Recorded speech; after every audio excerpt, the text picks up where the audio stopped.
Since lockdown, we've seen a huge increase in the number of people riding bikes, which is fantastic, but it does bring up some safety concerns about riding on the road. So I've teamed up with Giro Cycles to put some of our experience to good use. So each year we do this series of rides called the development rides, basically completely targeting either new cyclists or people who just want to grow a bit of confidence on the bike. Maybe they're not used to cycling groups or not used to cycling on the road, which can be quite daunting. Obviously we can't do that because of all the restrictions around social distancing. So this is what we're doing in this video. So this is 7 tips for riding on the road for new cyclists.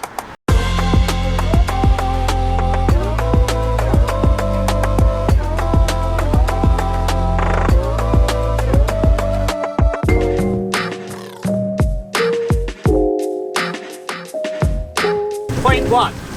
You are a road user, which means you have the same rights and responsibilities as a car. That means don't run red lights, don't be a dick. Know the rules. If you don't know the rules, find out from someone who does.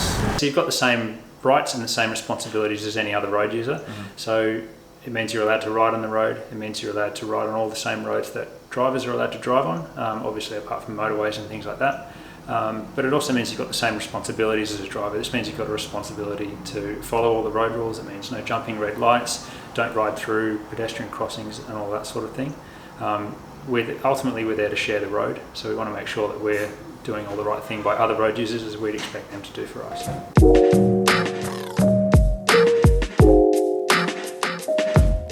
Point 2, road positioning. Know your road positions. Usually you'd be on the left in secondary position, but if you feel it's unsafe for other road users to pass you, move over to the right, which is primary position, or taking the lane. You've got 2 main road positions that you'll be riding in. The secondary position is the position that you're probably most used to riding in. So that's kind of riding about a metre away from the curb, kind of over towards the left, and that's kind of your default riding position. Your primary position is a bit more towards the centre of the lane, so it's kind of in the flow of traffic.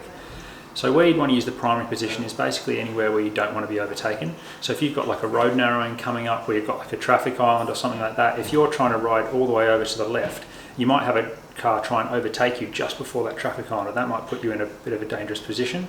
So you can use your road position to kind of direct traffic to stop them from overtaking you. So if you, before you see, say, a road narrowing or something like that, you can check behind, make sure you've seen the driver behind you and that they've seen you, and then you can kind of move out towards that primary position.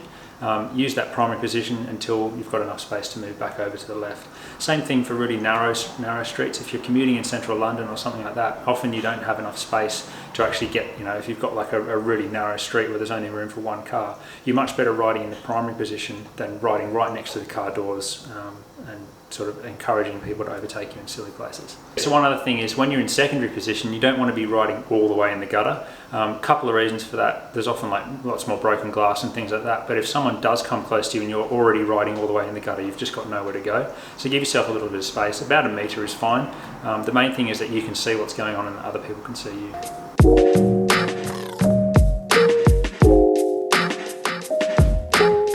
Point 3. Riding with others. You are responsible for your own safety and those you ride with. The safety guidelines state that riding 2 abreast is the safest position when in a group. So according to the highway code, you are allowed to ride 2 abreast. You're not supposed to ride more than 2 abreast, which kind of makes sense. The only thing that the highway code says is that you shouldn't ride 2 abreast on a really busy road or a really narrow road.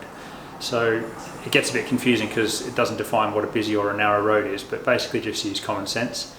Usually riding 2 abreast is a good thing, especially if you're in a big group, because instead of having, say, 10 riders in a big long line, it's really hard for drivers to overtake. If you've got 5 riders, 10 riders with 5 riders side by side, it's a much shorter group for people to overtake, and also you're a lot more visible on the road.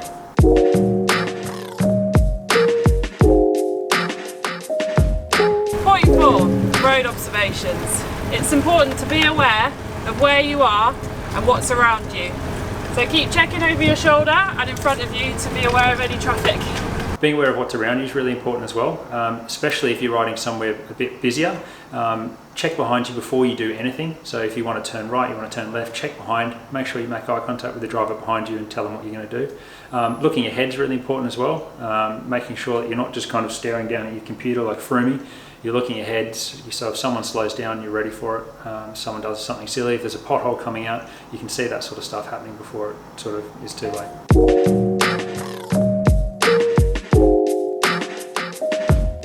Point 5, communicating with other road users. You need to be very clear with hand signals and eye contact, so to indicate as to what you're going to do. So in terms of how you communicate with other road users, we've already talked about road position, that's one way you can communicate. Another way you can communicate is using your hand signals, so just being really clear and obvious with that. But the third way you can communicate with people is actually using your eye contact. So check behind, make sure you make eye contact with whoever's behind you, whether it's someone driving a lorry or riding a bike or whatever. That way you know that they've seen you, they know that you've seen them, and it's just keeps everything flowing a lot more smoothly. If you're going to make a hand signal, make it really nice and big and obvious, none of this kind of like chicken wing flapping around type stuff, and yeah, go from there.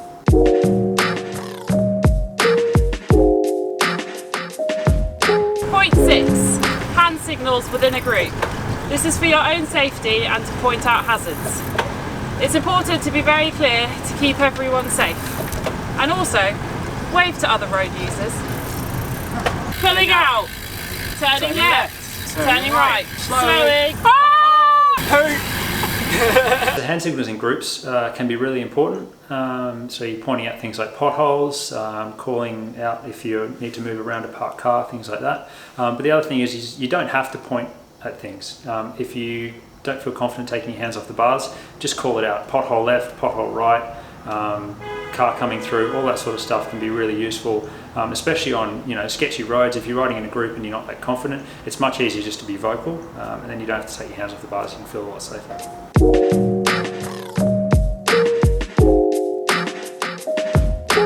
Point 7, hazards. It's not always safe to take your hands off the bars, so you can call out hazards as they come towards you. Car up, Car up, car down, car down, horses, and anything else you think could be a potential safety issue. When calling out potholes, the size and length of the pothole directly correlates to the shout. Help. So massive thank you for helping me with this video. So obviously those are a few sort of like key tips that we think will kind of help get you started. And the whole purpose of this is we think it's so great that so many people on the road. It really is cycling is such a great sport and it's great to see so many people, but we just want to make sure people are safe. So use that as a bit of a guideline to get you started, get you going. But the best experience to have with other people. So find groups to ride with, and maybe kind of learn from them. Some of the real, just the nuances of riding in groups and being safe and responsible on the road. I think that's the main reason why we're doing it, mate. We want people to be safe, Absolutely. to enjoy it as much as they can, but do it in a safe manner. That they're like really kind of responsible road user, and they're part of the solution, not the problem. I think that's it really, and just go from there and just go out, ride and have some fun. I'm going to put in the description down below a few links to resources that are really useful. British Cycling have a great insurance scheme. Also Giro, if you live in this area, have some fantastic routes online as well, so I'll leave a link to that. We're also going to put together a blog summarising all of these points and going a little bit more in depth as well. So Danny's helped out with that, definitely worth checking it out, link down below. That's all from us, thank you for watching. Please leave a comment down below, please subscribe, and I'll see you soon.